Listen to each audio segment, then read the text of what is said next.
Assalamualaikum warahmatullahi wabarakatuh. Selamat datang kembali di mata kuliah Manajemen Operasi. Bersama saya Ibu Mustika SEMM. Baiklah, sebelum saya memaparkan materi, terlebih dahulu silakan like dan komen di bawah jika ada pertanyaan, dan jangan lupa subscribe sehingga tidak ketinggalan materi-materi pembelajaran mengenai manajemen operasi. Materi kita hari ini adalah perencanaan dan pengelolaan tenaga kerja. Saya yakin kalian semua sering mendengar kata-kata pengelolaan tenaga kerja. Di sini ada beberapa pengertian dari perencanaan tenaga kerja. Ada menurut Miner, ada menurut George Milkovich, dan menurut Andrew E. Sikula. Kita lihat yang pertama menurut Miner. Mendefinisikan bahwa a process which seeks to ensure that the right number and kinds of people will be at the right places at the right time in the future, capable of doing those things which are needed so that the organization can continue to achieve its goals. Maksudnya di sini adalah bahwa ada sebuah proses yang mana tenaga kerja itu akan ditempatkan di tempat yang tepat, di waktu yang tepat, sehingga mampu melakukan hal-hal yang diperlukan dan ditugaskan oleh organisasi. Jadi tenaga kerja itu tahu deskripsi pekerjaannya, tugas-tugasnya, sehingga tujuan dari perusahaan itu bisa tercapai. Berikutnya menurut George Milkovich menyatakan bahwa perencanaan tenaga kerja adalah proses peramalan, pengembangan, pengimplementasian, dan pengontrolan yang menjamin perusahaan mempunyai kesesuaian jumlah pegawai, penempatan pegawai, secara benar waktu yang tepat yang secara otomatis lebih bermanfaat. Menurut Andrew, perencanaan tenaga kerja didefinisikan sebagai proses menentukan kebutuhan tenaga kerja dan berarti mempertemukan kebutuhan tersebut agar pelaksanaannya berinteraksi dengan rencana organisasi. Sehingga dapat disimpulkan di sini bahwa perencanaan tenaga kerja adalah suatu proses penyediaan tenaga kerja dalam kuantitas dan kualitas yang diperlukan suatu organisasi pada waktu yang tepat agar tujuan secara daya guna dapat terlaksana. Berikut adalah desain pekerjaan. Apa itu desain pekerjaan? Desain pekerjaan adalah fungsi penetapan kegiatan-kegiatan kerja individu atau kelompok secara organisasional. Tujuannya adalah mengatur penugasan-penugasan kerja yang memenuhi kebutuhan organisasi, teknologi, serta memuaskan kebutuhan pribadi dan individu pemegang jabatan. Nah, di desain pekerjaan ini ada 6 uraian yang dijabarkan. Yang pertama, tugas apa yang harus dilaksanakan. Yang kedua, bagaimana melaksanakan tugas tersebut. Yang ketiga, kapan pekerjaan itu dilaksanakan. Yang keempat, di mana tempat pelaksanaan pekerjaan tersebut. Yang kelima, siapa pelaksana dan siapa penanggung jawabnya. Yang keenam, mengapa pekerjaan itu harus diselesaikan. Jadi desain pekerjaan ini penting karena agar tahu konsep-konsep seperti apa yang dibutuhkan oleh perusahaan untuk mendapatkan tenaga kerja tersebut. Berikutnya di sini adalah manfaat perencanaan tenaga kerja. Salah satu hal penting yang merupakan manfaat perencanaan tenaga kerja bahwa dengan itu dapat memungkinkan tenaga kerja yang ada dimanfaatkan secara lebih baik. Setidak-tidaknya ada pedoman yang dapat digunakan dalam penggunaan tenaga kerja yang ada secara lebih efisien dan lebih efektif. Jadi manfaat perencanaan tenaga kerja ini penting banget ya. Kenapa? Karena agar kita bisa mengatur semuanya. Karena kalau semuanya di planning dari awal, semuanya terstruktur dengan baik. Nah, di sini ada beberapa hal yang harus dilakukan agar perencanaan tenaga kerja itu dapat terlaksana dengan baik. Yang pertama, jumlah tenaga kerja yang ada. 2. Kualifikasi masing-masing dari tenaga kerja. 3. Lama dinas masing-masing tenaga kerja. 4. Kemampuan pengetahuan pendidikan masing-masing tenaga kerja. 5. Potensi bakat masing-masing tenaga kerja. 6. Minat atau perhatian dari tenaga kerja. Di sini ada pengukuran tenaga kerja. Nah, pengukuran kerja tanggung jawabnya adalah manajer. Jadi pengukuran tenaga kerja itu adalah tanggung jawab seorang manajer, adalah untuk mendefinisikan tujuan dan menjamin bahwa teknik pengukuran kerja tersebut digunakan dengan tepat. Apabila teknik pengukuran kerja yang diterapkan merupakan teknik yang benar-benar dapat menjawab kebutuhan organisasi, maka dengan sendirinya berbagai macam kegunaan dapat diperoleh. Nah, berikut ada beberapa teknik pengukuran tenaga kerja. Yang pertama adalah mengevaluasi prestasi kerja. Apa itu mengevaluasi tenaga kerja? Dalam hal ini dilakukan adalah dengan membandingkan output aktual dalam suatu periode dengan output standar yang ditentukan dari pengukuran kerja. Hasil yang diperoleh berupa adanya kesesuaian atau ketidaksesuaian antara output yang dapat menjadi dasar bagi pengambil keputusan terhadap karyawan tersebut. Yang kedua, merencanakan kebutuhan karyawan untuk suatu tingkat output tertentu di masa mendatang, dan dengan membandingkannya dengan ketersediaan waktu kerja, hasil pengukuran kerja dapat digunakan untuk menentukan berapa banyak karyawan yang dibutuhkan. Yang ketiga, menentukan kapasitas yang tersedia. Maksudnya apa di sini? Maksudnya adalah dengan jumlah karyawan dan ketersediaan peralatan tertentu ditambah dengan ketersediaan waktu, standar kerja yang dimiliki organisasi dapat digunakan untuk memprediksi kapasitas yang tersedia. Teknik berikutnya untuk pengukuran tenaga kerja adalah menentukan harga produk. Standar kerja yang diperoleh melalui pengukuran kerja merupakan salah satu unsur dalam penetapan harga pokok dan harga jual. Keberhasilan penetapan harga produk akan menentukan kelangsungan hidup perusahaan tersebut. Yang berikutnya adalah membandingkan metode kerja.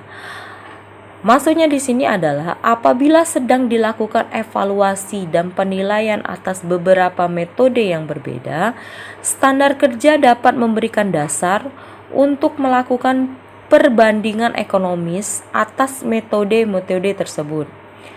Yang berikutnya adalah mempermudah penjadwalan. Maksudnya adalah salah satu input data bagi semua sistem penjadwalan adalah estimasi waktu bagi kegiatan kerja. Estimasi waktu ini biasanya diturunkan dari pengukuran kerja. Yang terakhir adalah menentukan upah insentif. Nah, karyawan akan memperoleh insentif dan upah yang lebih tinggi apabila dapat mencapai atau melampaui output tertentu. Kegunaan standar kerja dalam hal ini adalah menentukan tingkat upah berdasarkan standar kerja sebesar 100%. Di sini ada pengelolaan tenaga kerja. Ada beberapa pengertian pengelolaan tenaga kerja menurut para ahli. Di sini menurut Edwin Belipo, dia memberikan batasan manajemen personalia. Nah, di sini ada beberapa pemahaman yang sedikit berbeda ya. Di sini ada manajemen personalia, kalau kalian lihat, ada manajemen sumber daya manusia, dan yang terakhir adalah manajemen tenaga kerja. Menurut Edwin Belipo, manajemen personalia itu memberi batasan berupa perencanaan, perorganisasian, pengarahan, pengendalian atas pengadaan tenaga kerja, pengembangan, kompensasi, integrasi, pemeliharaan, dan pemutusan hubungan kerja dengan sumber daya manusia untuk mencapai sasaran perorangan, organisasi, dan masyarakat. Kalau menurut Syarifuddin Alwi, dia berbeda lagi. Dia tidak membahas tentang manajemen personalia, tapi manajemen sumber daya manusia. Nah, di sini agak digarisbawahi ya. Kalau manajemen sumber daya manusia sebagai cara pengelolaan sumber daya insani dalam organisasi dan lingkungan yang mempengaruhinya agar mampu memberikan kontribusi secara optimal bagi pencapaian tujuan organisasi. Yang terakhir, menurut Siswanto, manajemen tenaga kerja dapat didefinisikan sebagai seni dan ilmu dalam fungsi pokok manajemen. Intinya dari ketiga poin ini, manajemen personalia, manajemen sumber daya manusia, manajemen tenaga kerja adalah semuanya mengelola sumber daya manusia, memberdayakan sumber daya manusia, ya, agar mampu memberikan kontribusi dan memberikan sumbangsi yang baik kepada perusahaan agar tujuan-tujuan dari perusahaan itu bisa tercapai.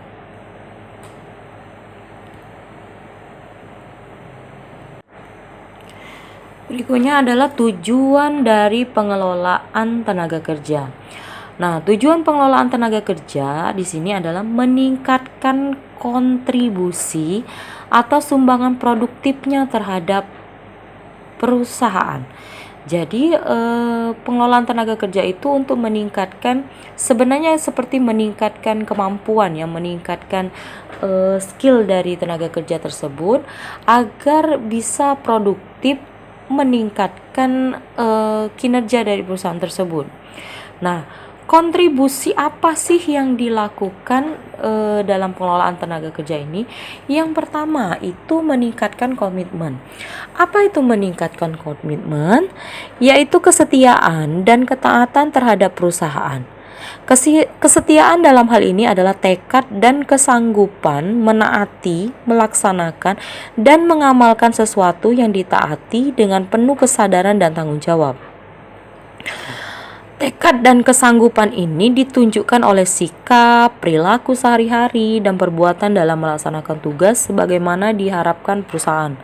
Ketaatan menunjukkan kesanggupan individu untuk menaati peraturan, baik secara tertulis maupun tidak tertulis, sesuai dengan serta kesanggupan untuk tidak melanggar ya.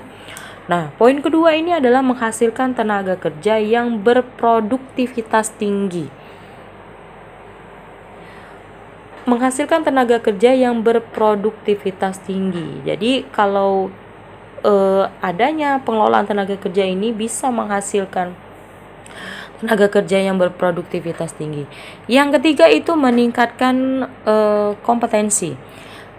Seperti apa itu meningkatkan kompetensi? Seperti motivasi, kepercayaan diri, pengetahuan, dan keterampilan dari tenaga kerja tersebut ya.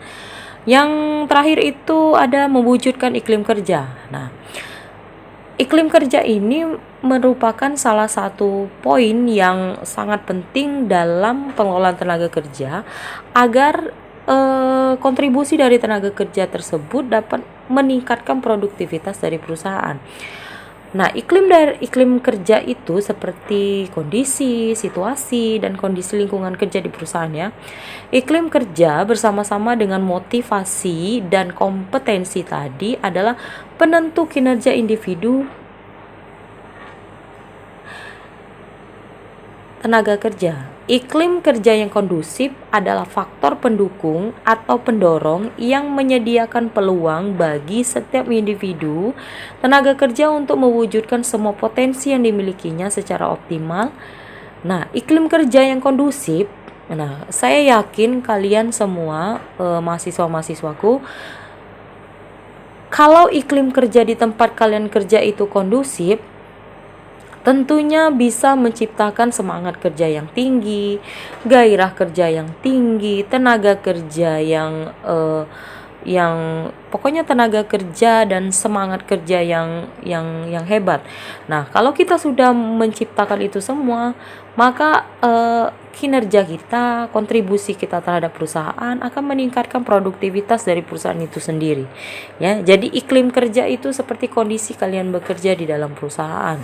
Ya, apakah kondisi kerja di kalian perusahaan itu menyenangkan atau tidak, rekan kerja yang friendly terhadap kalian atau tidak ya, kondisi ruangan menyenangkan atau tidak ya.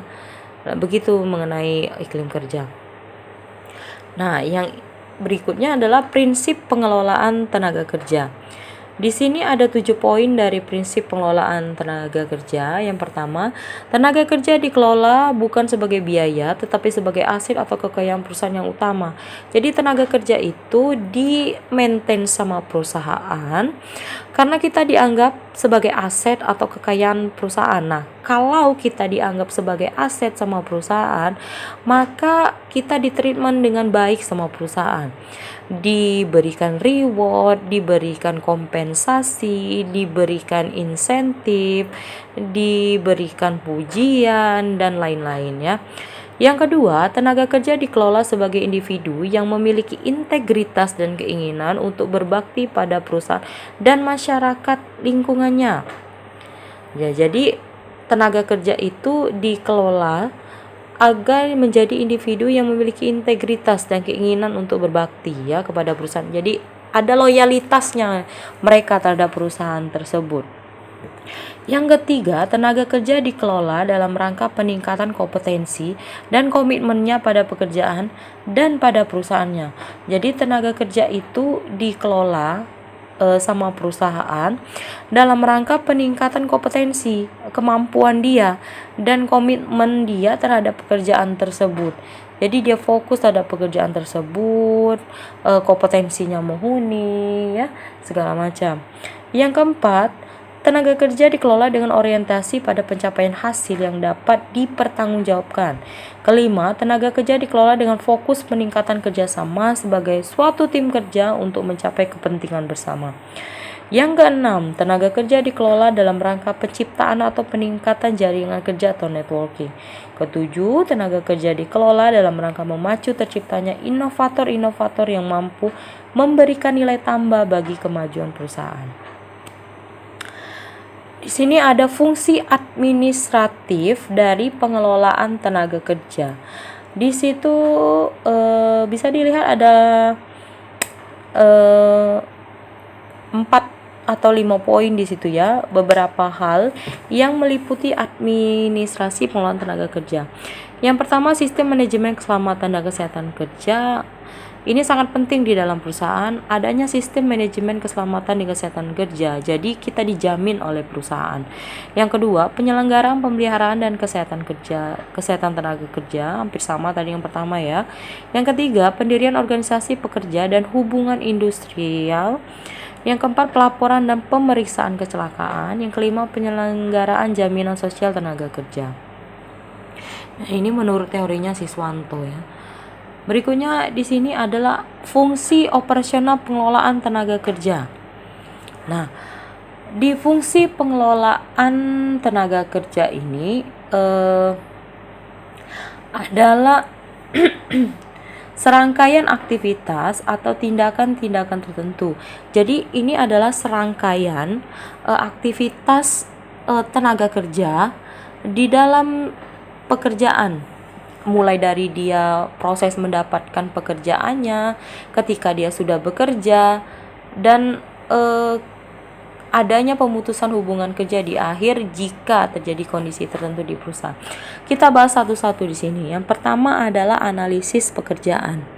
Analisis pekerjaan atau analisis jabatan berkaitan dengan proses identifikasi tugas-tugas yang harus dilaksanakan dalam perusahaan serta identifikasi tentang karakteristik keahlian, keterampilan, dan pengalaman tenaga kerja yang diperlukan untuk menjalankan tugas-tugas yang terurai dalam deskripsi pekerjaan atau jabatan tersebut.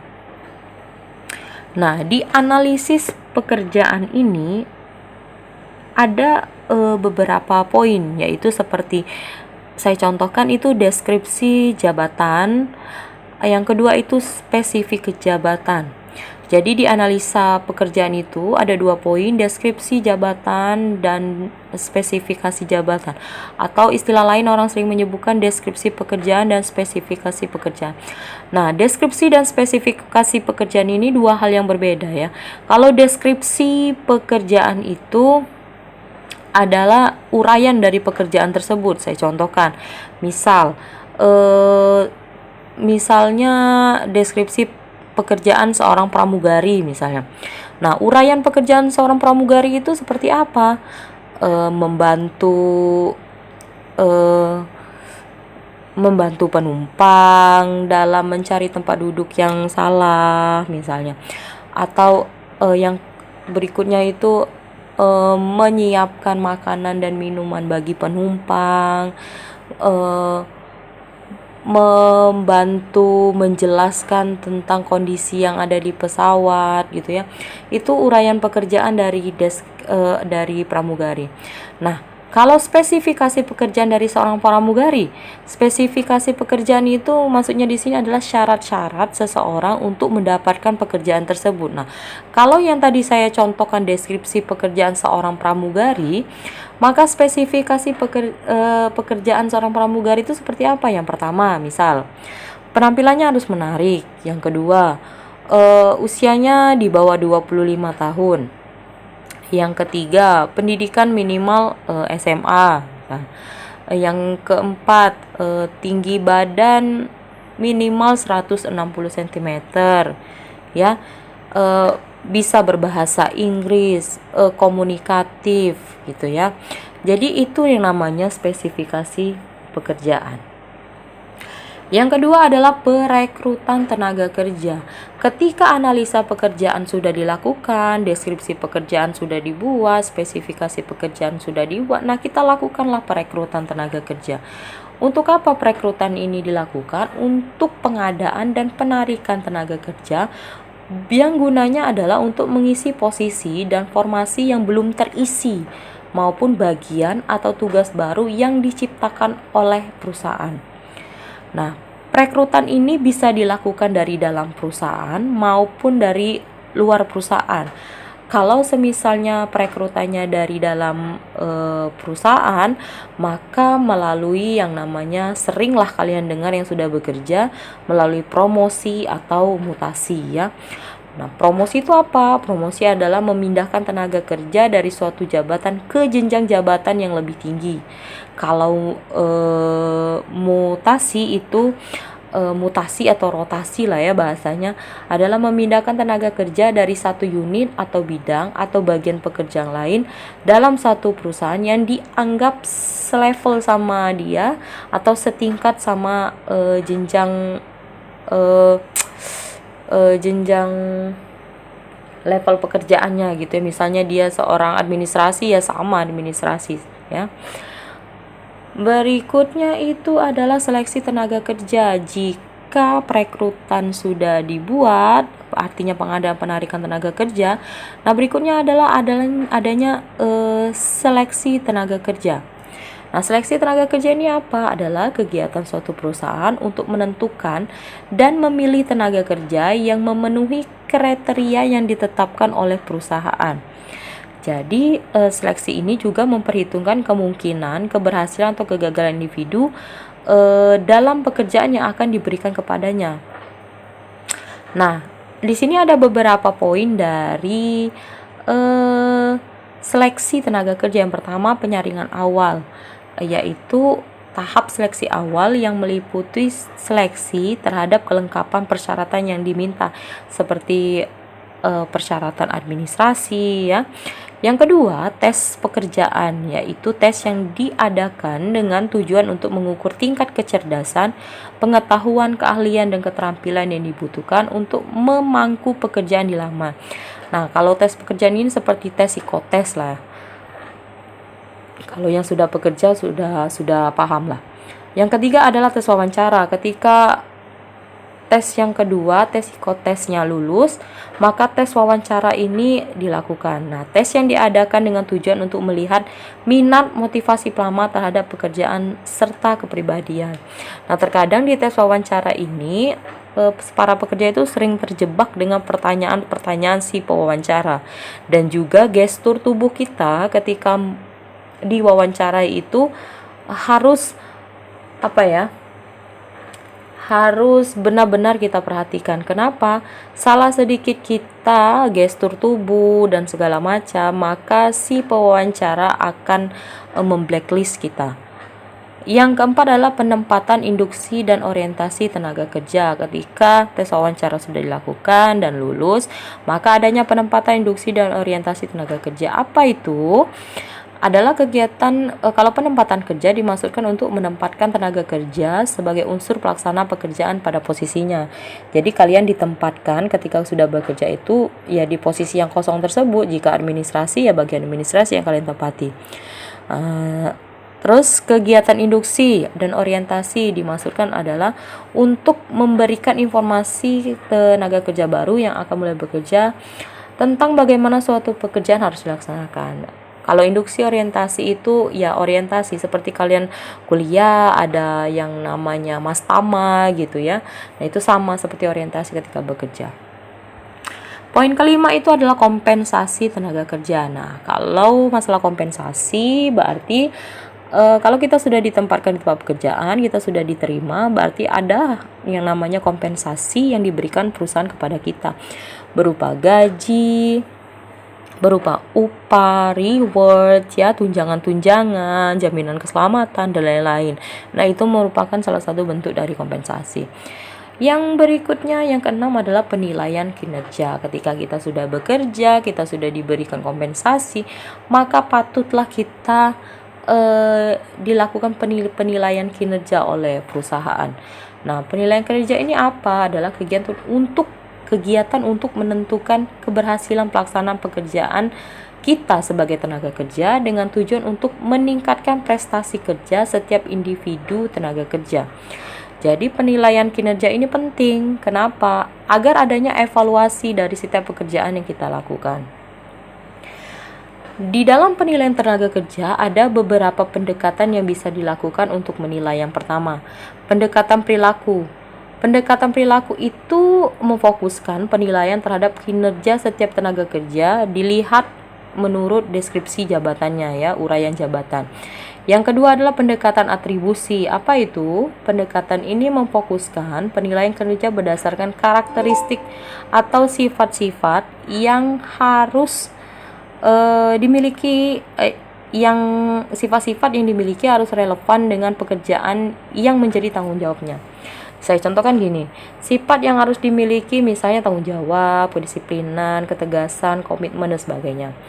Yang ketiga, melakukan pendekatan hasil. Pendekatan ini memfokuskan penilaian kerja berdasarkan pada tujuan. Yang keempat, pendekatan berorientasi ke depan. Pendekatan ini merupakan pendekatan terbaru dalam sistem penilaian kinerja yang memfokuskan berdasarkan pada prinsip pengembangan, implementasi, pada dasarnya merupakan pengintegrasian ketiga pendekatan yang sebelumnya saya jelaskan. Berikutnya pelatihan dan pengembangan tenaga kerja. Nah, pelatihan dan pengembangan tenaga kerja ini penting sekali. Kenapa? Agar skill kita, kemampuan kita sebagai tenaga kerja itu semakin meningkat sehingga tujuan perusahaan pun bisa tercapai dengan produktivitas dan kinerja kita yang bagus ya. Pelatihan dan pengembangan tenaga kerja ini sebenarnya konteks pengelolaan tenaga kerja, pelatihan sebenarnya berbeda ya pelatihan dan pengembangan tenaga kerja. Jadi pelatihan itu ya kita lebih dia berorientasi pada peningkatan keterampilan dan keahlian dari kita sebagai tenaga kerja yang berkaitan dengan jabatan kita sekarang. Nah, kita diberikan pelatihan tersebut. Nah, sasaran yang ingin dicapai itu adalah peningkatan kinerja kita sebagai individu dalam jabatan atau pekerjaan yang menjadi tanggung jawab kita. Kalau pengembangan itu lebih bersifat jangka panjang. Jadi program pengembangan yang sering dilakukan melalui penugasan untuk mengikuti pendidikan yang lebih tinggi. Jadi pelatihan dan pengembangan itu dua hal yang seiring sejalan jika kita sudah melakukan pelatihan dan berikutnya ada pengembangan gitu ya. Nah, yang poin terakhir ini adalah pemutusan hubungan kerja. saya yakin ketika orang bekerja tidak ingin yang namanya di PHK ya. Siapa yang dirugikan ketika di PHK? Ya tenaga kerjanya ya. Pemutusan hubungan kerja ini dimaksudkan untuk memberhentikan tenaga kerja dari jabatan atau pengerjaan semula, baik atas prakarsa tenaga kerja yang bersangkutan maupun perusahaan. Nah, pemutusan hubungan kerja pada prinsipnya dapat terjadi karena salah satu atau kedua belah pihak merasa rugi apabila hubungan kerjanya dilanjutkan. Jadi, kalau misalnya kalian itu tidak menguntungkan atau tidak memberikan kinerja dan produktivitas yang baik bagi perusahaan, ya kenapa tenaga kerja ini mesti dipertahankan gitu kan? Ya dikeluarkan saja secara baik. Nah, pemutusan hubungan kerja dapat terjadi karena pengunduran diri secara sukarela, karena kita udah merasa kita tidak layak di sana, karena kinerja kita sudah tidak baik ya. Mengundurkan dirilah secara sukarela, atau penghentian yaitu pemutusan hubungan kerja sementara karena perusahaan mengalami kemunduran, pemecatan, dan pensiun. Jadi PHK itu bukan berarti kinerja kita buruk, tetapi bisa jadi karena kondisi dari perusahaan itu yang tidak baik, kondisi keuangannya tidak baik, karena kondisi perusahaan itu mengalami kemunduran, kemacetan, dan sebagainya. Jadi ada pengurangan karyawan di sana ya. Oke, terima kasih sudah mendengarkan pemaparan materi hari ini. Saya ucapkan terima kasih. Sampai jumpa di materi-materi berikutnya. Semoga video ini bermanfaat. Wassalamualaikum warahmatullahi wabarakatuh.